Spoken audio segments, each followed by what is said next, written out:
السلام علیکم ورحمۃ اللہ وبرکاتہ۔ اعوذ باللہ من الشیطان الرجیم، بسم اللہ الرحمن الرحیم۔ وَيَسْأَلُونَكَ عَنِ الرُّوحِ قُلِ الرُّوحُ مِنْ أَمْرِ رَبِّي وَمَا أُوتِيتُم مِّنَ الْعِلْمِ إِلَّا قَلِيلًا وَلَئِنْ شِئْنَا لَنَذْهَبَنَّ بِالَّذِي أَوْحَيْنَا إِلَيْكَ ثُمَّ لَا تَجِدُ لَكَ بِهِ عَلَيْنَا وَكِيلًا إِلَّا رَحْمَةً مِّن رَّبِّكَ إِنَّ فَضْلَهُ كَانَ عَلَيْكَ كَبِيرًا قُل لَّئِنِ اجْتَمَعَتِ الْإِنسُ وَالْجِنُّ عَلَىٰ أَن يَأْتُوا بِمِثْلِ هَٰذَا الْقُرْآنِ لَا يَأْتُونَ بِمِثْلِهِ وَلَوْ كَانَ بَعْضُهُمْ لِبَعْضٍ ظَهِيرًا وَلَقَدْ صَرَّفْنَا لِلنَّاسِ فِي هَٰذَا الْقُرْآنِ مِن كُلِّ مَثَلٍ فَأَبَىٰ أَكْثَرُ النَّاسِ إِلَّا كُفُورًا وَقَالُوا لَن نُّؤْمِنَ لَكَ حَتَّىٰ تَفْجُرَ لَنَا مِنَ الْأَرْضِ يَنبُوعًا أَوْ تَكُونَ لَكَ جَنَّةٌ مِّن نَّخِيلٍ وَعِنَبٍ فَتُفَجِّرَ الْأَنْهَارَ خِلَالَهَا تَفْجِيرًا أَوْ تُسْقِطَ السَّمَاءَ كَمَا زَعَمْتَ عَلَيْنَا كِسَفًا أَوْ تَأْتِيَ بِاللَّهِ وَالْمَلَائِكَةِ قَبِيلًا أَوْ يَكُونَ لَكَ بَيْتٌ مِّن زُخْرُفٍ أَوْ تَرْقَىٰ فِي السَّمَاءِ وَلَن نُّؤْمِنَ لِرُقِيِّكَ حَتَّىٰ تُنَزِّلَ عَلَيْنَا كِتَابًا نَّقْرَؤُهُ قُلْ سُبْحَانَ رَبِّي هَلْ كُنتُ إِلَّا بَشَرًا رَّسُولًا۔ سورہ بنی اسرائیل کا 10واں رکوع ہے جو کہ آیت نمبر 86 سے شروع ہوتا ہے۔ اس رکوع میں بھی اللہ تعالیٰ نے بہت ہی گہرے مضامین کا ذکر فرمایا ہے۔ قرآن کریم کی فضیلت کا اس میں ذکر آیا ہے۔ معترضین جو اعتراضات کرتے ہیں قرآن کریم کے اوپر، اس کے بہت مدلل جوابات اللہ تعالیٰ نے اس رکوع میں دیے ہیں۔ شروع میں اللہ تعالیٰ فرماتا ہے آیت نمبر 86 سے وَيَسْأَلُونَكَ عَنِ الرُّوحِ، اور وہ تجھ سے روح کے متعلق سوال کرتے ہیں، تو کہہ دے کہ روح میرے رب کے حکم سے ہے اور تمہیں معمولی علم کے سوا کچھ نہیں دیا گیا۔ اس آیت کے بہت سارے معنی ہیں اور خلفاء نے بہت گہرے معنی کیے ہیں، اس کی تفصیل لکھی ہے۔ حضرت مسیح موعود علیہ السلام نے بھی بہت گہرے اس کی تفصیل لکھی ہے۔ عموماً جب روح کا لفظ آتا ہے تو ہم سمجھتے ہیں کہ اس سے جسمانی روح مراد ہے، کہ انسان کی روح ہے، لیکن ہم دیکھیں گے کہ روح کے بہت سارے معنی ہیں۔ روح بہت ہی وسیع معنی رکھتا ہے۔ ادھر اللہ تعالیٰ فرما رہا ہے کہ کسی نے حضور صلی اللہ علیہ وسلم سے پوچھا کہ روح کیا ہے، روح کے متعلق سوال کیا، تو اس کا پس منظر حضرت مسلم موعود رضی اللہ تعالیٰ عنہ نے بیان فرمایا کہ مکہ کے لوگ جو ہیں وہ مسلمانوں پر ظلم کرتے، ہنسی ٹھٹا کرتے اور تکالیف پہنچاتے، لیکن ساتھ ہی یہ بھی کوشش کرتے کہ کسی نہ کسی رنگ میں جھٹلایا بھی جائے۔ تو مختلف سوالات جو ہیں وہ سوچتے رہتے، جن کے ذریعے ان کو لگتا کہ اسلام جو ہے وہ اس سے جھٹلایا جائے گا، جو تعلیم لائے ہیں وہ غلط ثابت ہوگی۔ تو انہوں نے کیا کیا، مکہ سے ایک گروہ مدینہ گیا یہودیوں کے پاس، اور ان سے انہوں نے پوچھا کہ ہم حضور صلی اللہ علیہ وسلم سے کیا پوچھیں جس کے ذریعے وہ جھٹلائے جا سکیں۔ تو یہودیوں نے ان سے کہا کہ آپ ان سے 3 باتوں کے متعلق سوال کریں۔ ایک ہے روح، اس کے متعلق پوچھیں، دوسرا ہے ذوالقرنین، اور تیسرا اصحاب کہف۔ تو ان تینوں چیزوں کا ذکر اللہ تعالیٰ نے قرآن کریم میں بڑی گہرائی سے فرمایا ہے، لیکن معترضین یہ اعتراض کرتے ہیں کہ سورہ کہف کا تو پوری صورت ہے، اس میں تفصیل آتی ہے اصحاب کہف کی، ذوالقرنین کا بھی بڑا تفصیل سے ذکر آتا ہے، لیکن جب روح کے بارے میں پوچھا تو اللہ تعالیٰ نے صرف یہ جواب دے دیا کہ تو کہہ دے کہ روح تو میرے رب کے حکم سے ہے اور تمہیں معمولی علم کے سوا کچھ نہیں دیا گیا۔ تو گویا یہ ایک ایسا جواب ہے جو تسلی بخش نہیں ہے، لیکن ہم دیکھیں گے کہ یہ بہت ہی مدلل جواب ہے، اور جواب کے لیے ہمیں گزشتہ آیات جو ہیں وہ بھی دیکھنی ہوں گی، آگے جو آیات آئیں گی وہ بھی ہم دیکھیں گے، اور پس منظر جب واضح ہوگا تو پتہ چلے گا کہ روح سے کیا کیا مراد ہے اور کیا کیا معنی ہے روح کے۔ حضرت خلیفۃ المسیح الاول رضی اللہ تعالیٰ عنہ نے ایک معنی روح کے کلام الہی سے کیے ہیں، یعنی اللہ تعالیٰ کا کلام اس یہاں مراد ہے کہ لوگ جو ہیں وہ تم سے یعنی حضور صلی اللہ علیہ وسلم سے کلام الہی کا پوچھتے ہیں۔ آپ نے ثبوت یہ دیا کہ سورہ شورا میں آتا ہے کہ وَكَذَلِكَ أَوْحَيْنَا إِلَيْكَ رُوحًا مِّنْ أَمْرِنَا، حضور صلی اللہ علیہ وسلم سے یہ کہا کہ ہم نے تمہارے اوپر وحی کی روح کو، یعنی اللہ تعالیٰ کے کلام کو وحی کیا۔ اسی طرح حضرت عیسیٰ علیہ السلام کے بارے میں بھی آتا ہے أَيَّدْنَاهُ بِرُوحِ الْقُدُسِ، کہ ہم نے حضرت عیسیٰ علیہ السلام کی یعنی اللہ تعالیٰ نے حضرت عیسیٰ علیہ السلام کی مدد روح القدس سے کی، یعنی ایک مقدس کتاب سے کی، ایک کلام سے کی جو اللہ تعالیٰ نے نازل کیا۔ تو پہلے آیات میں ہم نے دیکھا کہ اللہ تعالیٰ نے قرآن کریم کا ہی ذکر فرمایا، اگلی آیات میں بھی ہم دیکھیں گے کہ اللہ تعالیٰ قرآن کریم کا ہی ذکر فرما رہا ہے۔ فرمایا کہ وَنُنَزِّلُ مِنَ الْقُرْآنِ مَا هُوَ شِفَاءٌ وَرَحْمَةٌ لِلْمُؤْمِنِينَ، کہ مومنوں کے لیے ہم نے قرآن نازل کیا ہے جو ان کے لیے شفا بھی ہے، رحمت بھی ہے۔ اور اگلی آیت اس میں بھی ہم دیکھیں گے کہ اللہ تعالیٰ فرماتا ہے کہ اگر سب کے سب جن اور انس مل کر بھی اکٹھے ہو جائیں تب بھی وہ اللہ تعالیٰ کے طرح پاک کلام جو ہے اس کو نہیں لکھ سکیں گے۔ تو ایک مراد یہاں کلام الہی کا ہے کہ وہ تجھ سے اللہ تعالیٰ کے کلام کے متعلق پوچھتے ہیں تو تو جواب دے کہ وہ اللہ تعالیٰ کے حکم سے ہے اور تم لوگ اس کا علم نہیں دیے گئے بلکہ بہت معمولی۔ دوسری اس کے معنی یہ ہیں جو حضرت خلیفۃ المسیح اول رضی اللہ تعالیٰ عنہ نے بیان فرمائے ہیں، وہ یہ ہے کہ ایمانی زندگی، روح سے مراد ایمانی زندگی ہے۔ ایک تو جسمانی زندگی ہوتی ہے، جس طرح جسم کے لیے روح ضروری ہے، اسی طرح ہماری روحانیت کے لیے ایک روح ضروری ہے، ہماری ایمانی زندگی کے لیے ایک روح ضروری ہے۔ اس کی دلیل آپ نے یہ بیان فرمائی، اللہ تعالیٰ فرماتا ہے قرآن کریم میں کہ جب اللہ تعالیٰ اور اللہ کا رسول صلی اللہ علیہ وسلم تمہیں بلائیں تو جواب دو، اور وہ کیوں بلاتے ہیں؟ لما یحییکم، تاکہ وہ تمہاری ایمانی زندگی کو حیات بخشیں، ان کو اس کو زندہ کریں۔ اسی طرح مسلمانوں کے بارے میں آتا ہے کہ مومن عورتیں ہوں یا مرد ہوں جب وہ نیک اعمال بجا لاتے ہیں تو اللہ تعالیٰ فَلَنُحْيِيَنَّهُ حَيَاةً طَيِّبَةً، یعنی اللہ تعالیٰ فرماتا ہے کہ ہم اسے ایک پاک زندگی کی روح دیتے ہیں، ایک پاک زندگی اس کو مہیا کرتے ہیں۔ تو یہاں پہ حضرت خلیفۃ المسیح اول نے روح سے مراد لیا ایمانی زندگی، یعنی ہماری جو ایمانی روح ہے وہ یہاں مراد ہے کہ اللہ تعالیٰ سے یہ پوچھتے ہیں کہ ایمانی روح سے کیا مراد ہے۔ اللہ تعالیٰ حضور صلی اللہ علیہ وسلم جواب دیتے ہیں کہ وہ میرے رب کے امر سے ہے، جس کو دینی ہوتی ہے اس کو مل جاتی ہے اور تم اس کا بہت ہی کم علم رکھتے ہو۔ ایک معنی آپ نے یہ کیا حضرت خلیفۃ المسیح اول رضی اللہ تعالیٰ عنہ نے کہ یہاں پہ سے انبیاء اور ملائکہ بھی مراد ہیں روح سے، یعنی لوگ حضور صلی اللہ علیہ وسلم سے ملائکہ اور انبیاء کا پوچھتے ہیں، اور اس کی دلیل آپ نے یہ دی کہ حضرت عیسیٰ علیہ السلام کے متعلق آتا ہے کہ القاہا الی مریم وروح منہ، یہاں بھی روح کا ذکر آتا ہے۔ اسی طرح ملائکہ کے متعلق آتا ہے وَيُنَزِّلُ الْمَلَائِكَةَ بِالرُّوحِ مِنْ أَمْرِهِ، یہاں پر بھی اللہ تعالیٰ نے روح کا ذکر فرمایا۔ گویا کہ روح کے بہت سارے معنی ہیں، ہم نے دیکھا ایک تو اللہ تعالیٰ کا کلام ہے، پھر ایمانی زندگی کی روح ہے، پھر انبیاء اور ملائکہ بھی روح سے موسوم کیے جاتے ہیں۔ حضرت مسیح موعود علیہ السلام نے اس کے علاوہ ایک بہت ہی گہری تفسیر بیان فرمائی ہے، اور وہ جسمانی روح سے ہی تعلق رکھتی ہے۔ مختلف مذاہب میں مختلف تصورات پائے جاتے ہیں روح کے بارے میں۔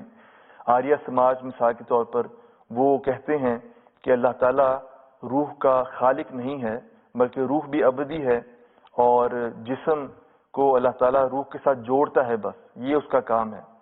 تو یہ وہ کہتے ہیں، لیکن قرآن کریم نے اس کو جھٹلایا اور دلیل دی اور فرمایا کہ اللہ تعالیٰ نے روح سے سوال کیا، الستُ بربکم قالوا بلا، کہ میں نے پوچھا کہ کیا میں تمہارا رب نہیں ہوں، تمہارا خالق نہیں ہوں؟ تو روحوں نے جواب دیا، کیوں نہیں، یقیناً اللہ تعالیٰ ہی رب ہے۔ اسی طرح عیسائی وہ بھی روح کا ایک اور تصور لیتے ہیں، وہ کہتے ہیں کہ حضرت عیسیٰ علیہ السلام جو ہیں وہ روح میں متشکل ہو گئے، اور وہی صرف روح ہیں اور کوئی روح نہیں کہلا سکتا۔ لیکن اللہ تعالیٰ نے یہاں اس کو بھی جھٹلایا اور فرمایا کہ من امر ربی سے مراد یہ ہے کہ کوئی بھی اللہ تعالیٰ کے حکم سے روح کہلا سکتا ہے۔ دہریہ جو ہیں وہ تو روح کے بالکل ہی منکر ہیں، وہ کہتے ہیں کہ روح تو کوئی چیز ہے ہی نہیں، جسم ہی ہے، انسان جب فوت ہوتا ہے تو وہیں اس کا قصہ ختم ہو جاتا ہے، اور کوئی بھی ایسی روح نہیں جو بعد میں اوپر کو جائے یا حساب کتاب اس کا ہو۔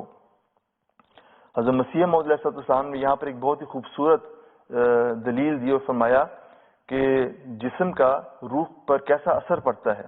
جب جسم کو چوٹ لگتی ہے تو روح کو بھی چوٹ آتی ہے۔ اس کی مثال عطا فرمائی کہ جب انسان کو سر پر چوٹ آتی ہے تو اس کا حافظہ جاتا رہتا ہے، یا پھر انسان مجنون بھی ہو جاتا ہے۔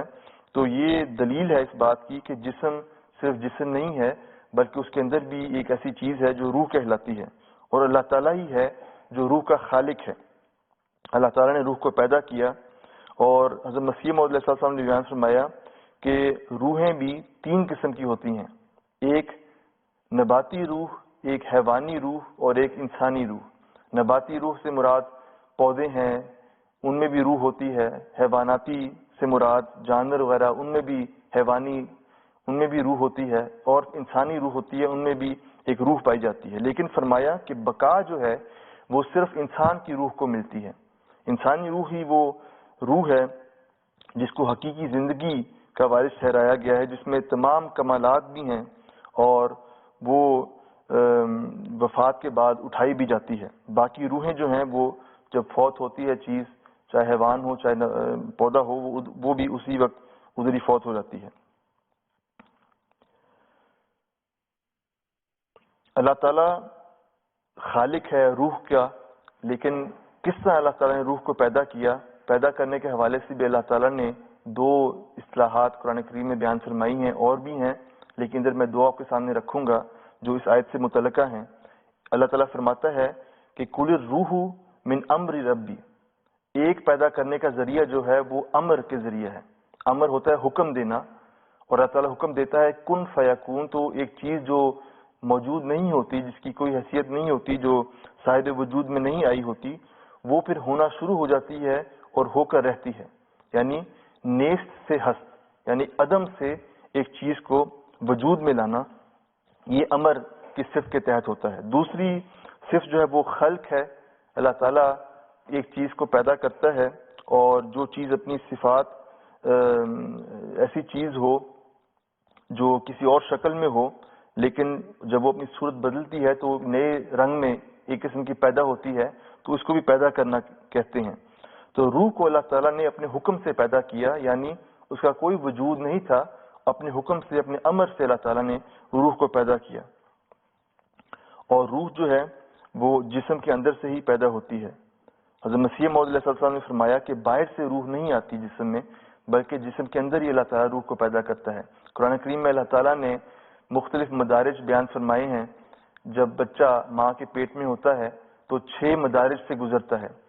ترقی کے 6 مدارج ہیں جو قانون قدرت سے بھی بالکل موافق ہیں، اور سائنس نے بھی اس کو ثابت کیا کہ یہی تغیرات ہیں جو بچہ ماں کے پیٹ میں کرتا ہے۔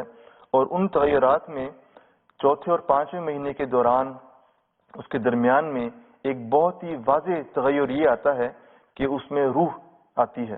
اللہ تعالیٰ فرماتا ہے قرآن کریم میں کہ ثم انشأناہ خلقا آخر، یعنی اس کے بعد ہم نے اس کو ایک اور تخلیق دی۔ حضرت مسیح موعود علیہ السلام نے اس میں بات فرمایا ہے کہ اس وقت اس میں روح پھونکی جاتی ہے، اس میں روح آتی ہے، روح جو ہے اس میں پیدا ہو جاتی ہے۔ تو اسی لیے کہتے ہیں کہ جب ماں امید سے ہو، حاملہ ہو، تو بچے کے اوپر بھی اس کی حرکات کا اثر ہو رہا ہوتا ہے۔ جو بچہ سنتا ہے وہ اس پہ اثر کر رہی ہوتی ہے، لاشعوری طور پہ ایک اثر ہو رہا ہوتا ہے. اس لیے یہ بھی کہتے ہیں کہ اس دوران، اس مدت کے دوران بہت سارا قرآن کریم کی بھی تلاوت کرنی چاہیے کہ نیک چیزیں جو ہیں وہ بچے تک پہنچیں اور اس کی روح پر نیک اثر ہو رہا ہو. رمضان کا مہینہ ہے، قرآن کریم سب پڑھتے ہیں، اس نظریے سے بھی قرآن کریم کو پڑھا جائے کہ بچہ جو آنے والا ہے اس کو بھی اللہ تعالیٰ اس کی برکات سے مستفیض کرے گا. پھر اگر یہ ثابت ہو گیا کہ روح جو ہے اللہ تعالیٰ نے پیدا کی ہے، تو حضرت مسیح علیہ السلام نے بیان فرمایا کہ اگر وہ مخلوق ہے تو پھر اس کو فنا بھی ہونا پڑے گا، کیونکہ ہر چیز جو اللہ تعالیٰ نے پیدا کی ہے ایک مدت کے لیے پیدا کی ہے. اس کا جواب حضرت مسیح علیہ السلام نے بیان فرمایا کہ جو چیز اپنی صفات چھوڑ جاتی ہے اس کو فنا کہتے ہیں. یعنی ایک چیز اپنی صفات چھوڑ دی تو وہ ختم ہوگی، مر گئی، فنا ہوگی. تو آپ نے مثال بیان فرمایا کہ دوائی ہے، اگر دوائی کا اثر ختم ہو جائے تو اسے کہتے ہیں کہ وہ مر گئی ہے، اس کے اندر وہ صفات ختم ہو گئی ہیں کہ وہ انسان کو ٹھیک کر سکے. تو یہی صفات جو ہیں روحانی طور پر اگر انسان کی روح میں مر جائیں تو وہ روح جو ہے وہ بھی ختم ہو جاتی ہے. یعنی روحانی طور پر جو جو چیزیں ایک روح کو چاہیے اگر وہ اس کو روح کو نہیں ملتی، مثال کے طور پر انسان کا جو مقصد پیدائش ہے اگر اس کو بھلا دیا جائے، عبادت ہے یا پھر اللہ تعالیٰ سے جو محبت ہے، اطاعت ہے، اس کو بھلا دیا جائے تو روح جو ہے وہ فوت ہو جاتی ہے، اس پر موت وارد ہو جاتی ہے. موت سے کیا مراد ہے؟ عموماً یہ سمجھا جاتا ہے کہ موت سے مراد ہے کہ انسان ختم ہو گیا، فوت ہو گیا، لیکن نیند جو ہے وہ بھی موت کی حالت ہوتی ہے. موت سے مراد یہ ہے، اس کا لفظی ترجمہ یہ ہے کہ صفات سے معطل ہو جانا. جو سی صفات ایک چیز میں ہیں اگر وہ معطل ہو جائیں، ختم ہو جائیں تو اس کا معنی یہ ہے کہ اس پر موت وارد آ گئی. تو انسان جب رات کو سوتا ہے تب اس کی صفات جو ہے وہ معطل ہو جاتی ہیں. اسی لیے حضور صلی اللہ علیہ وسلم یہ دعا سکھائی کہ اللہم بسمک اموت و احیا، کہ اے اللہ تمہارے ہی نام کے ساتھ میں فوت ہوتا ہوں، مجھ پر موت وارد ہوتی ہے، اور تمہارے نام سے میں دوبارہ اس حالت سے اٹھتا ہوں. تو اس حالت کے اندر حضرت مسیح علیہ السلام نے بیان فرمایا کہ روح پر انسان کا قابو نہیں ہوتا.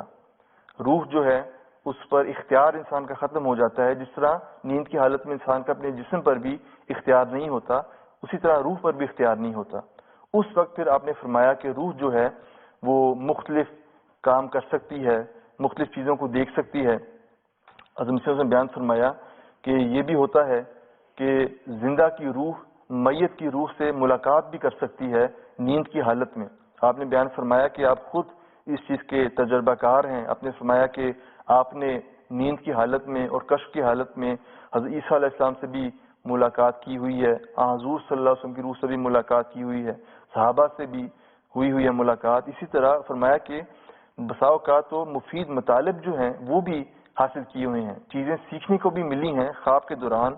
یہاں تک فرمایا کہ دوائیاں جو ہیں وہ بھی دریافت کی ہیں اور ان کا علم بھی خواب کے ذریعے ملا.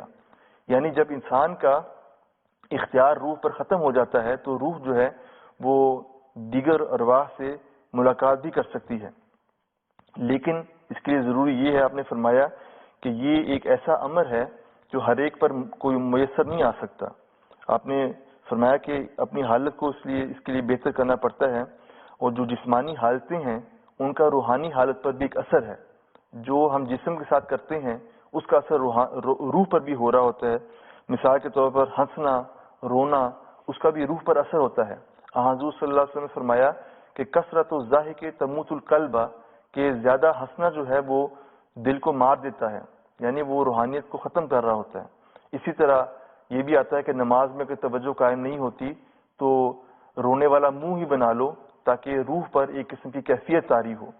یعنی اگر ہم اپنی ظاہری حالت کو بدلیں گے تو اپنے اندر جو روح ہے وہ بھی بدلی جا رہی ہوگی. اسی طرح کھانا ہے، پینا ہے، وہ ہماری روح پر اثر کر رہا ہوتا ہے. غسل ہے وہ بھی ہماری روح پر اثر کرتا ہے. اسی لیے اللہ تعالیٰ نے وضو رکھا نمازوں سے پہلے اور صفائی کا بہت خاص خیال رکھا. حضرت مسیح علیہ السلام نے یہ بھی بیان فرمایا کہ روح جو ہے اس کا قبرستان سے گہرا تعلق ہے. آپ نے فرمایا کہ اس کو ہم دنیاوی آنکھ سے نہیں دیکھ سکتے بلکہ کشفی آنکھ سے دیکھ سکتے ہیں. فرمایا کہ روح کے متعلق علوم جو ہیں وہ چشمہ نبوت سے حاصل کیے جاتے ہیں.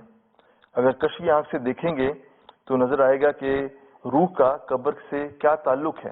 اس کی دلیل بیان فرمائے کہ حضور صلی اللہ علیہ وسلم نے ہمیں حدیث میں ایک دعا سکھائی ہے، قبرستان میں داخل ہونے کی دعا ہے، وہ اس طرح شروع ہوتی ہے، السلام علیکم یا اہل القبور، یعنی اہل قبر کو السلام علیکم کہہ رہے ہیں، ان کو سلام پہنچا رہے ہیں۔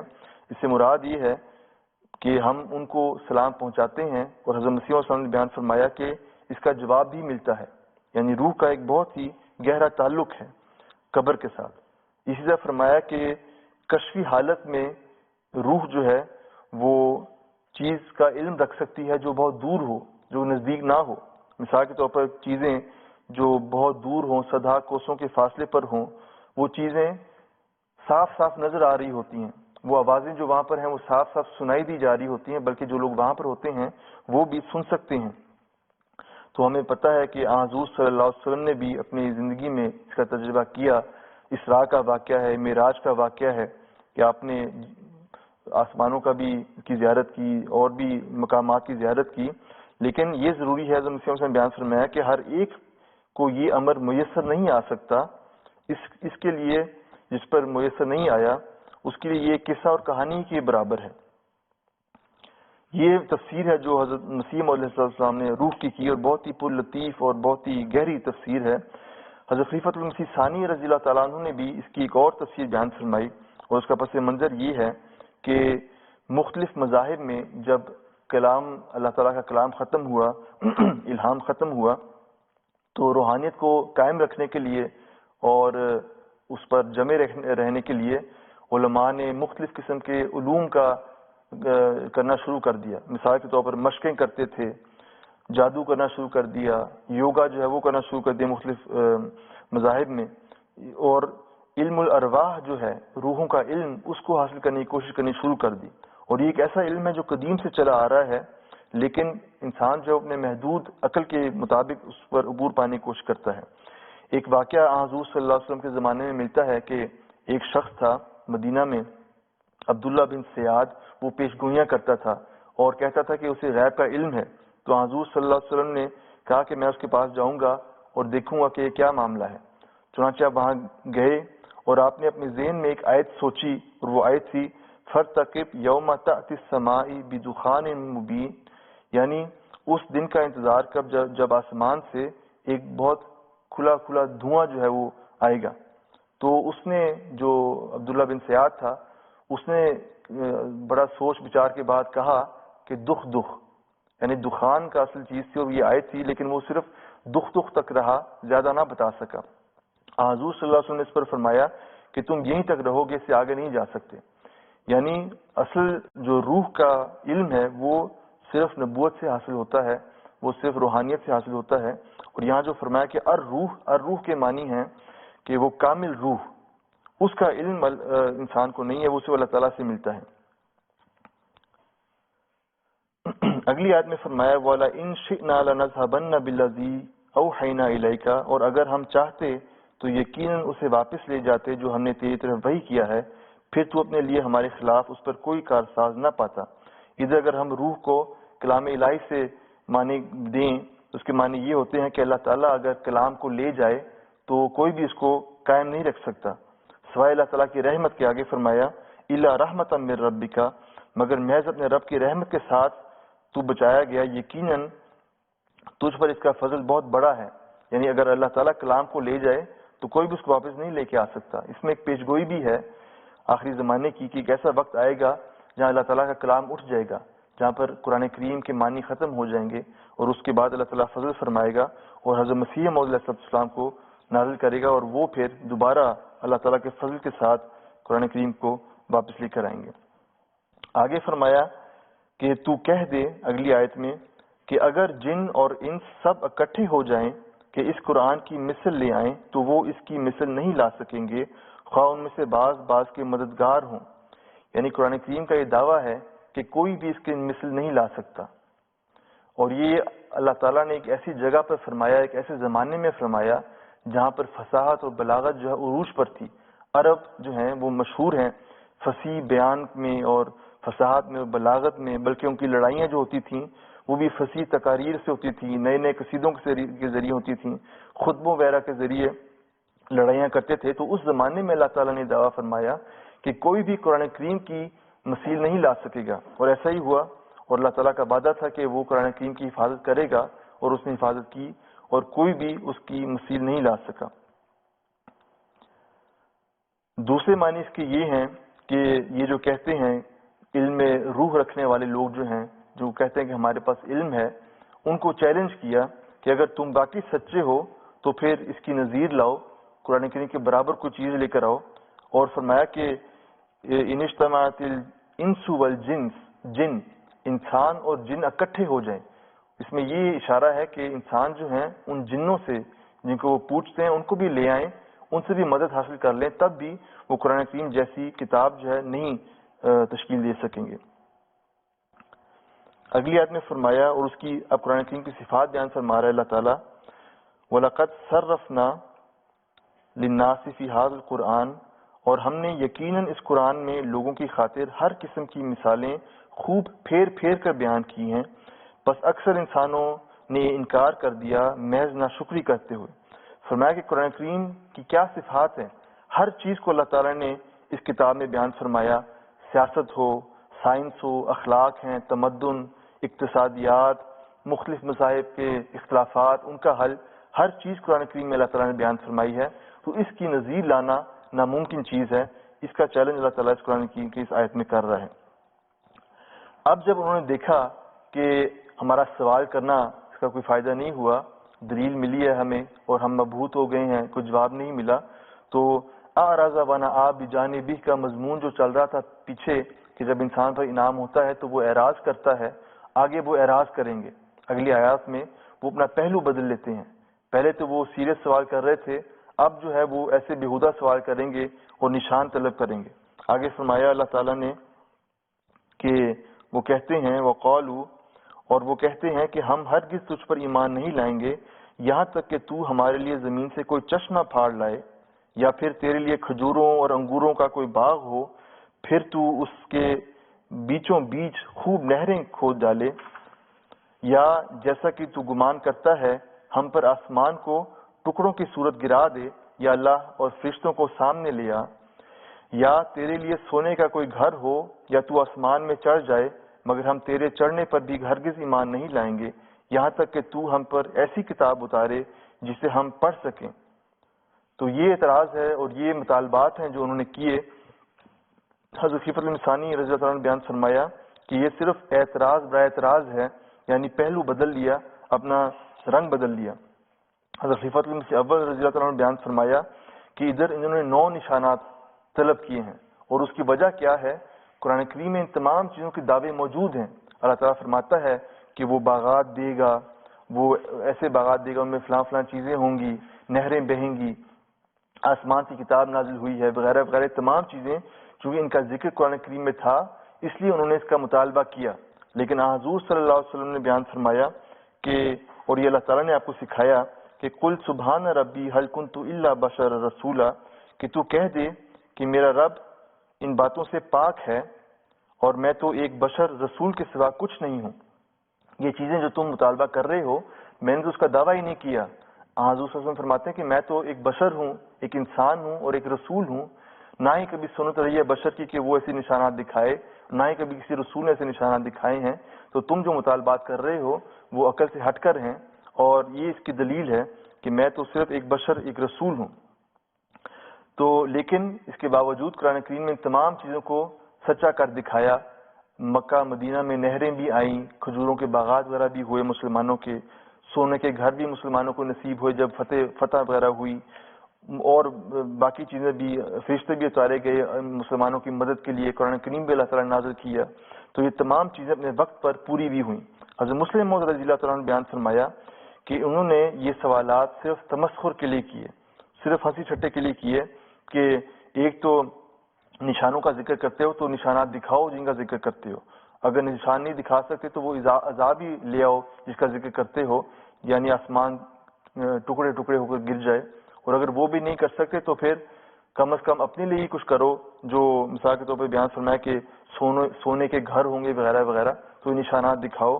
لیکن حضور صلی اللہ علیہ وسلم نے یہی بیان فرمایا کہ میں تو صرف ایک بشر رسول ہوں، اللہ تعالیٰ کے حکم کے سوا کچھ نہیں کہتا، اور جو سنت ہے انسانوں کی اس پر ہی قائم ہوں، اور جو رسولوں کی سنت ہے اس پر بھی قائم ہوں۔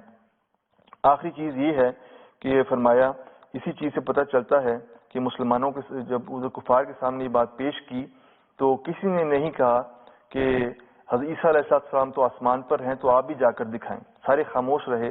اس سے یہی مراد ہے کہ حضرت عیسیٰ علیہ السلام بھی آسمان پر نہیں گئے، اور یہ تصور جو ہے وہ بعد میں آیا۔ اللہم صلی علی محمد وعلی آل محمد وبارک وسلم انک حمید مجید۔